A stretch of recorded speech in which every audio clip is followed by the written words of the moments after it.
Hi, I'm Jenny Brown. Welcome to this week's MFB News. I hope you have had a really good week and you have some nice plans for this lovely long weekend that we have coming up. Now, in terms of what we've got for you today, I'm just going to give you an update on lenders, what's been going on in the market in the last week with regards to lender changes. I'm then going to share with you some data that's been released with regards to rental income, and then we're just going to briefly have a quick look at the latest data that's been released around the property market.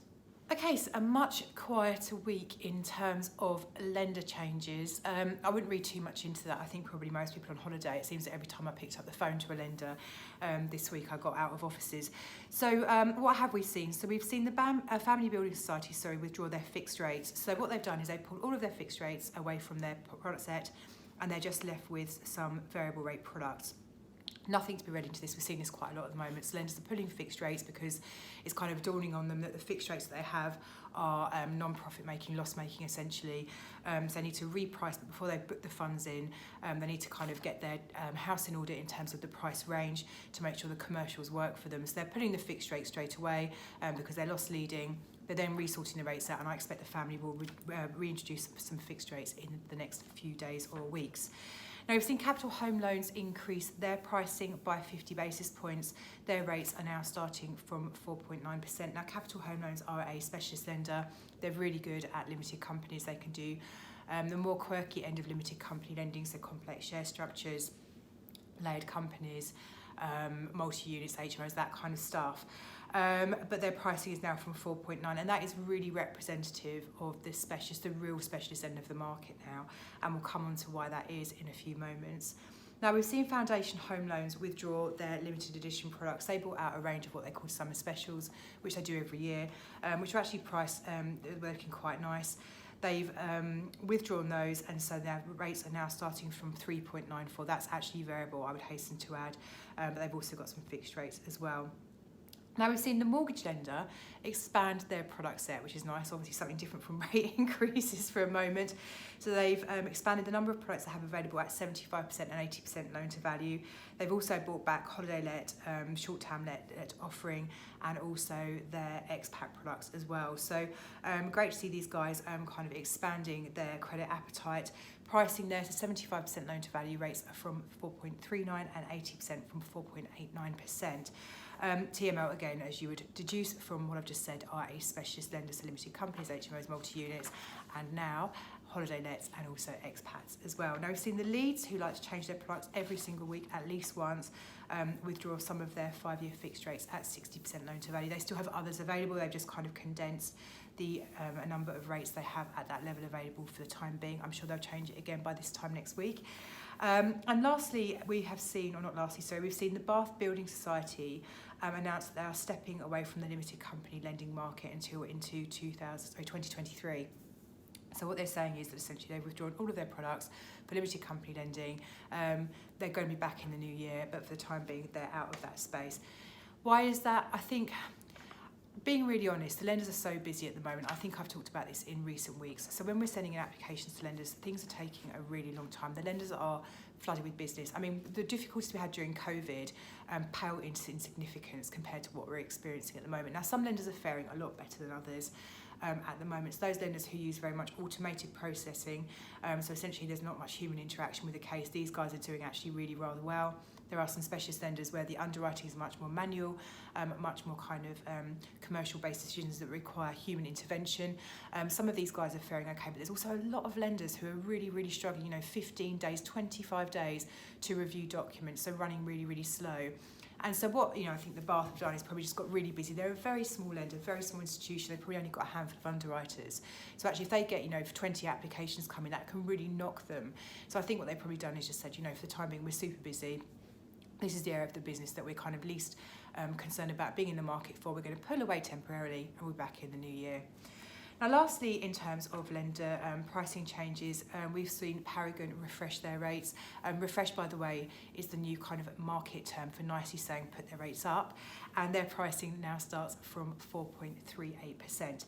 Now, in terms of pricing going forwards and what's happening, so as we know, we had a base rate increase of 0.5% in August, and there's various speculation going on. We are expecting a further increase in September.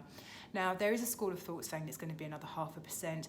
Other people are saying no, it's going to be 0.25% then and another 0.25% in November. But the net effect is people are expecting a further 0.5% by the end of this year.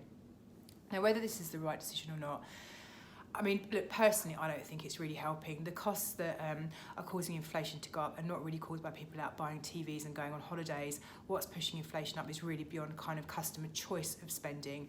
But nonetheless, the Bank of England are in a very difficult position. Inflation is going up. They need to act and do something. And obviously, this is the mechanism that is available to them, and that's why we're seeing this happen. Now, in anticipation of that, what we do is we look at swap rates, the rates at which banks are lending each other money on a fixed rate basis. And this is a really good indicator about where the markets think pricing is going to go. And what we have seen in the last week is swap rates reach the highest level they've been for many, many years. They've actually tipped over 3% now on 5-year rates. So actually things are really indicating that lenders' cost of funds on the market have continued to increase. So a couple of years ago, for example, 5-year swaps were sitting at around 2.6%, and we were saying, gosh, that's really quite high. They've now moved up to 3.3%. Work on the basis that lenders need to make between a 2 and 2.5% margin. So you're looking at actual 5-year fixed rates reaching between 5.3 and 5.8% for them to remain commercially viable for lenders. So that is an indication in the last few days.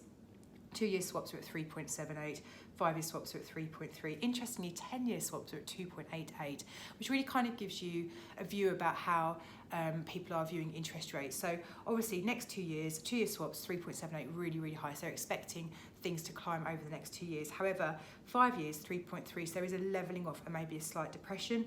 And then if you over 10 years, 2.88, so the longer term view on interest rates is that things are going to kind of come back down again.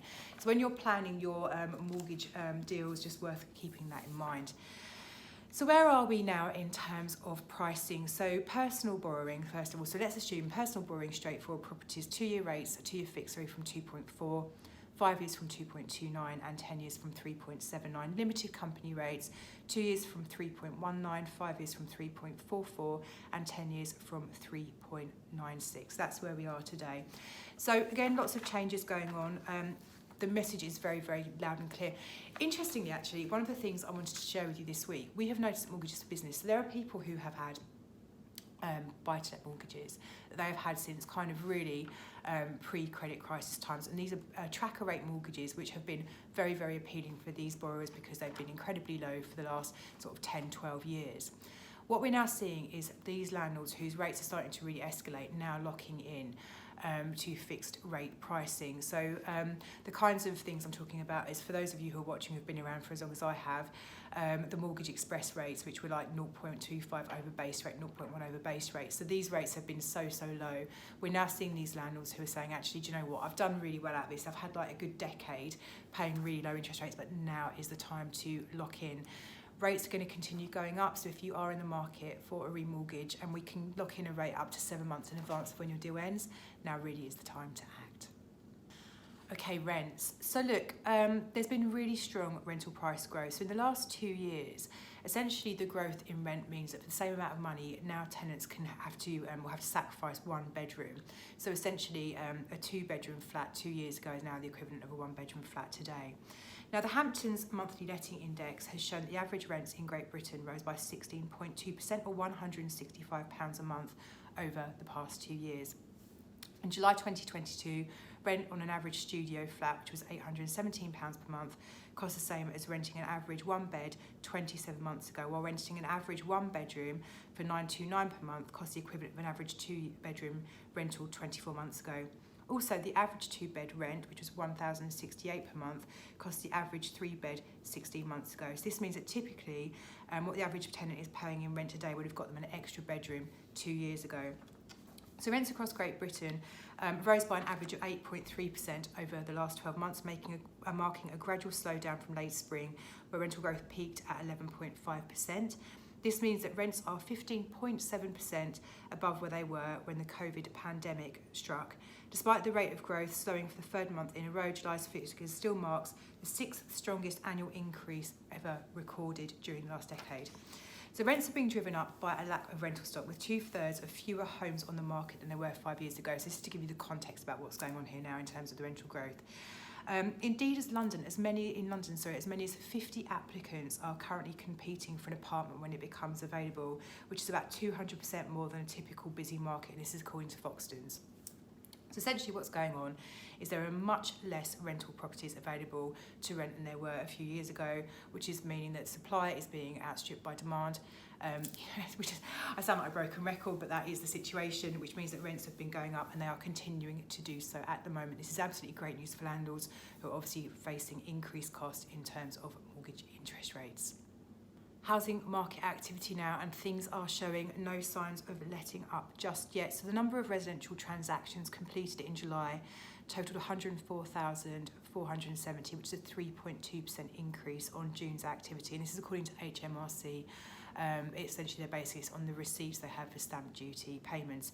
So July actually was busier than June, which is actually really incredible when you think about the year that we're in, and obviously the concerns about rising, cost of living crisis and interest rates and all the rest of it. This has been going on for pretty much the whole year. So a lot of the people that are completing on property transactions now embarked on that journey during this year. So actually it just really shows that people are still very committed to moving home. Now, to where does this sit in compared to historical data? So compared to the same month last year, seasonally adjusted transaction numbers jumped by 36.7%. However, there is a word of caution on this. July last year was a very untypically low year in terms of property transaction numbers, because June last year was very, very busy because of the stamp duty holiday ending. So if we do a year-on-year comparison, actually we're not comparing apples with apples because of the kind of skewed data with the stamp duty holiday. Residential transactions have remained fairly stable in recent months and above the pre-pandemic levels. In comparison, there were 98,250 transactions in July 2019, 98,690 in 2018, and 103,480 in 2017. So July's numbers are actually the highest since 2015. Now, HMRC, the level of transactions generally followed historically seasonal trends of increased activity during the summer months. Non-seasonally adjusted transaction numbers in July came to 110,970, which was 7.2% higher than June and 32.9% up on the year before. So really, I guess the kind of message here is that actually, despite everything that is going on, people are still buying houses, the transactions are still very, very busy, and actually, while I'm absolutely confident that actually during the course of this year, more and more people will sort of step away from making those large financial decisions while we have all this kind of background noise going on around us. But actually so far this year, things have held incredibly firm, and that is why house prices are still staying steady and actually still increasing. And that is us wrapping up for this week and ready for the long weekend. As always, if you have any questions, do give us a call, 0345 345 6788.